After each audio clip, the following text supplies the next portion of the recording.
Hello सभी दोस्तों को नमस्कार। कैसे हो? आशा कर रहा हूँ मस्त होंगे, स्वस्थ होंगे। कल मैंने साधारण ब्याज का जब एक वीडियो डाला, उस पर बच्चों का अच्छा से अच्छा रिस्पॉन्स रहा है। तो मैं इसी टॉपिक को थोड़ा आगे बढ़ा रहा हूँ। यहाँ से प्रश्न हर एग्जाम में छपता ही है। प्रश्न क्या है? कोई धन 19 साल में, कितनी साल में? 19 साल में। और कितना गुना हो रहा है? 2.9 गुना। और ब्याज की दर पूछी है। अब मैंने कल ही परिभाषा दी थी, ब्याज की दर दर क्या होती है? 100 रुपये पर 1 साल में मिलने वाला ब्याज क्या कहलाता है? दर। क्या कहलाएगा? दर। अब बताओ, मान मान लो मूलधन क्या है? 100। अब ये 2.9 गुना हो रहा है, मतलब 290 हो रहा है। इसका मतलब ब्याज कितना आ गया? 190 आ गया। और कितने साल में आया? 19 साल में। तो 1 साल का ब्याज कितना आ जाएगा? 190/19 बराबर कितना आ गया? 10%। Option B correct. समझ में आया? अगला क्वेश्चन देखो। अब इस क्वेश्चन में क्या दे रखा है? कोई धन 4 साल में, कितने साल में? 4 साल में 13/10 गुना हो रहा है। तो ब्याज की दर मैंने अभी बताया था, ब्याज की दर क्या होती है? 100 रुपये पर 1 साल में मिलने वाला ब्याज क्या होगा? दर। अब बताओ, अगर मूलधन क्या है? 100, तो ये 13/10, 100 का 13/10 कितना होता है बताओ? 130। कितना होता है? 130। और ये 130, 100 का 130 बन रहा है। इसका मतलब ब्याज कितना आया? 30। और कितने साल में आया? 4 साल में। तो 1 साल का ब्याज कितना हो जाएगा? 30/4 बराबर कितना हो जाएगा? 728, 7.5। Option B is the correct. अगला क्वेश्चन देखो। अब इस क्वेश्चन में क्या दे रखा है?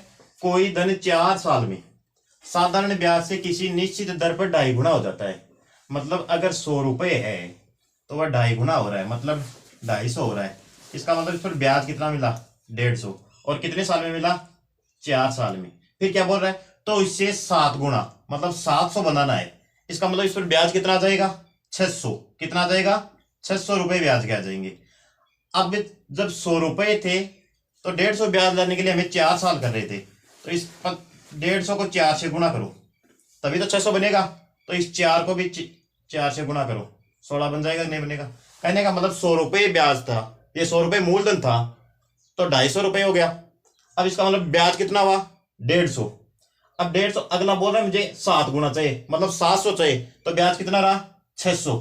तो 150 से 600 का आने के लिए कितने से गुणा कर रहे हैं? 4 से। इसका मतलब 4 साल को कितने से गुणा करेंगे? 4 से। तो कितना आया? 16। Option A is the correct. अगला क्वेश्चन देखो।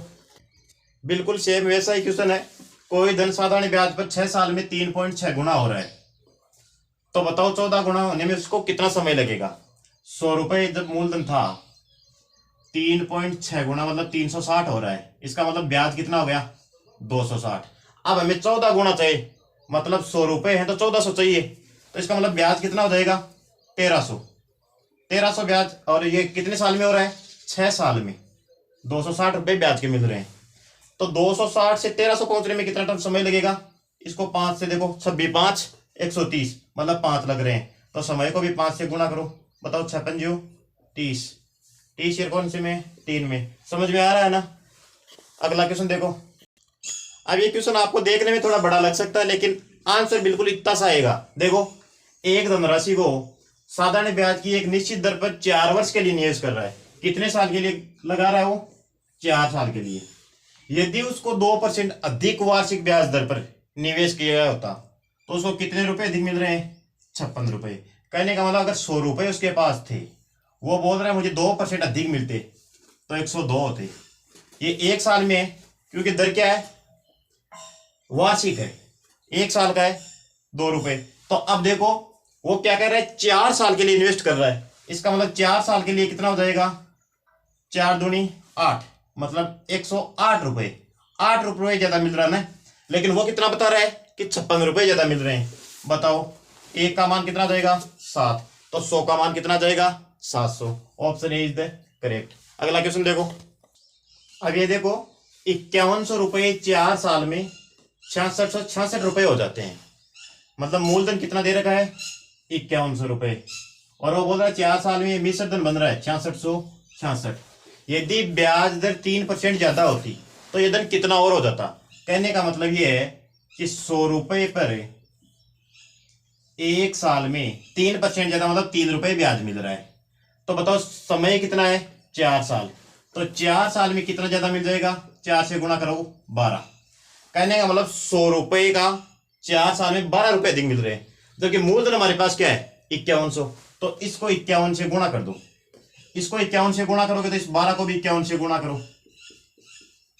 12 एकम 12 और 12 पंजे 60, 61, 612 रुपए ज्यादा मिल जाएंगे, 612 ज्यादा मिल जाएंगे। तो पहले कितने मिल रहे थे, 66 66 और 612, 6 2 8 7, ये 7278 रुपए। Option B is the correct. समझ में आ रहा है तो लाइव वीडियो को लाइक कर देना, कमेंट कर देना, शेयर कर देना और सब्सक्राइब कर देना।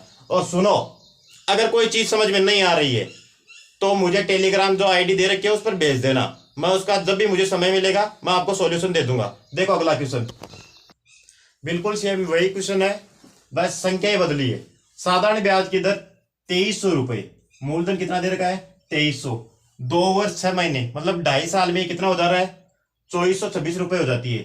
यदि ब्याज की दर 2% घटा रहा है तो नया ब्याज मूल्य क्या होगा, बताओ। 100 रुपए है, उस पर 1 साल में ये कितना घटा रहा है, 2 घटा रहा है। तो 2.5 साल में कितना घट जाएगा, मतलब इसको 2.5 से गुणा कर लो, तो ये 5 घटा रहा है 2.5 साल में। ठीक है, 100 रुपए की राशि पर 5 रुपए का फर्क पड़ रहा है, तो 2300 पर कितना फर्क पड़ेगा, 23 से गुणा कर लो। तो इसको भी 23 से गुणा करो, 23 5 115, 2300 रुपए पर 115 रुपए का फर्क पड़ जाएगा। तो जो 2426 रुपए मिल रहे थे, जो 2426 रुपए मिल रहे थे, तो अब कितना कम मिलेगा, 115। तो बताओ कितना बने, 23 11। इसका मतलब ब्याज कितना बचा, नया ब्याज, मूलधन 2300 था, ब्याज कितना रह गया 1100। समझ में आ रहा है ना, ये कि ब्याज कितना है 11। अगला क्वेश्चन देखो, क्वेश्चन नंबर 8। इसमें क्या है, 4500 रुपए की एक धनराशि, धन कितना है 4500 रुपए। वार्षिक साधारण ब्याज की कितनी दर पूछ ली इस बार, और समय कितना दे रखा है 5 साल, और मिश्र धन कितना हो गया 6525 हो जाती है। कहने का मतलब 6525 हो रही है 4500 से, तो बताओ ब्याज कितना मिला 20 25। कहने का मतलब 4500 रुपए अगर 5 साल में 2025 रुपए ब्याज के दे रहे हैं, तो 1 साल में ब्याज कितना आ जाएगा, इसमें ये 5 साल का ब्याज है तो इसमें 5 का भाग देंगे तो 1 आ जाएगा। 1 साल का ब्याज बताओ कितना आया 405। कहने का मतलब 4500 रुपए का 1 साल का ब्याज 405 आ रहा है। हमें तो 100 रुपए पर ब्याज निकालना है, तो इसमें भी 45 का भाग दे दो, तो 405 में 45 का भाग दोगे, 45 कम 45, 45 दिमाग का 450 में से 45 कम, ये 9 आ रहा है। मतलब 100 रुपए पर 1 साल में ब्याज कितना आया 9। और मैंने दर की परिभाषा क्या बताई थी, 100 रुपए पर 1 साल में मिलने वाला ब्याज क्या होता है, दर। तो 9% करेक्ट। अगला क्वेश्चन देखो, अब इस क्वेश्चन में क्या दे रखा है, 16% वार्षिक ब्याज, दर कितनी है 16%, और मूलधन है 2500 रुपए से कितना बन रहा है, ये 4100 रुपए बन रहा है। मतलब 2500 रुपए से कितना बन रहा है 4100। इसका मतलब 2500 पर ब्याज इसको कितना मिल गया 1600 रुपए ब्याज के मिल गए, और रेट ऑफ कितनी है 16%, कितनी है 16%। तो 100 रुपए पर निकालो, काट, तो इसको काटेंगे तो देखो ये 25 का भाग देंगे इधर, 25 है 150 बचे कितने 10 4। अब 100 रुपए पर 16% रेट से 64 बन रहा है, बताओ। तो हमें ब्याज कितना था 64, तब 1 साल में 16% मिल रहा है, जबकि ब्याज 64 आ रहा है, तो 16 को कितना से गुणा करेगी 64 हो जाए, तो 4 साल से। Option C is correct. अगला क्वेश्चन देखो, बिल्कुल सेम वही क्वेश्चन है। यदि साधारण ब्याज पर 3260 रुपए, कितने रुपए है 3260 रुपए, 6 साल में 5420 रुपए हो रहे हैं। इसका मतलब ब्याज कितना मिल गया 3260 पर ब्याज कितना मिल गया, इसको और इसको माइनस करोगे तो 6 साल में ब्याज कितना आ गया 2160 रुपए। ठीक है, अब हमें पूछा 4 वर्षों में यह धनराशि कितनी हो जाएगी, जबकि दर वो की वही है। तो ये काम करते हैं, 4 बनाने के लिए इसमें 3 का भाग दे दो, तो इसमें भी 3 का भाग दे दो, तो यहाँ तो कितना आ गया 2 साल, और यहाँ कितना आ जाएंगे 7 या 21, 3 दूनी 6 0। अब ये 2 साल में ब्याज कितना आ रहा है 720 रुपए, और हमें पूछा कितने साल का है 4 साल का, तो इसको दुगुना कर दो, तो 720 को 2 से गुना करो कितना आएगा 1440। अब पूछा कितने हो जाएंगे, तो 3260 में 1440 जोड़ोगे तो कितना हो जाएगा 47। बोलो सभी क्वेश्चन समझ में आए होंगे। अगर आप मेरे से तैयारी करना चाहते हो तो मेरे टेलीग्राम चैनल को ज्वाइन कर लेना, मैं वहां क्विज डालता हूँ, प्रैक्टिस सेट डालता हूँ, और ये वीडियो भी बताता हूँ मैथ्स में किस प्रकार कैसे सॉल्यूशन देना है। अगर मेरा वीडियो अच्छा लग रहा है तो आप लाइक, कमेंट, शेयर और सब्सक्राइब जरूर करना। धन्यवाद।